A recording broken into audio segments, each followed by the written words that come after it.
En effet, je suis sensible à votre argument, Monsieur Woerth. Madame Mottin.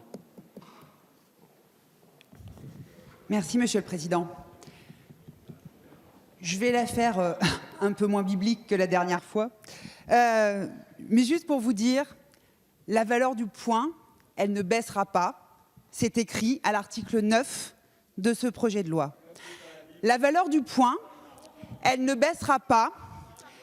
C'est écrit, grâce au nouveau ministre de la Santé et des Solidarités, à l'article 1 du projet de loi organique.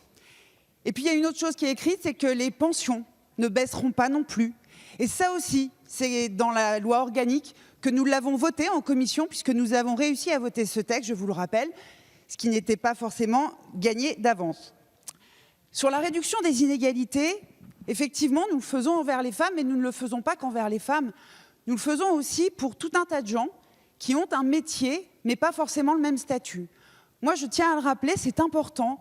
Aujourd'hui, nous avons des infirmières qui font un travail remarquable dans les hôpitaux, mais nous avons aussi des infirmières qui font un travail remarquable dans nos campagnes, qui sont indépendantes. Et pourtant, elles n'ont pas les mêmes conditions.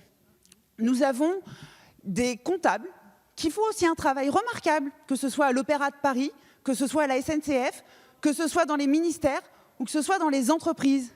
Mais ils ne partent pas tous non plus dans les mêmes conditions.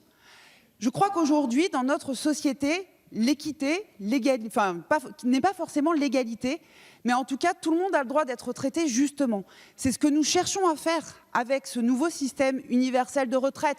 Nous ne pourrons pas gommer toutes les injustices du passé, mais nous pouvons au moins essayer de faire en sorte que l'avenir soit plus propice pour chacun et chacune.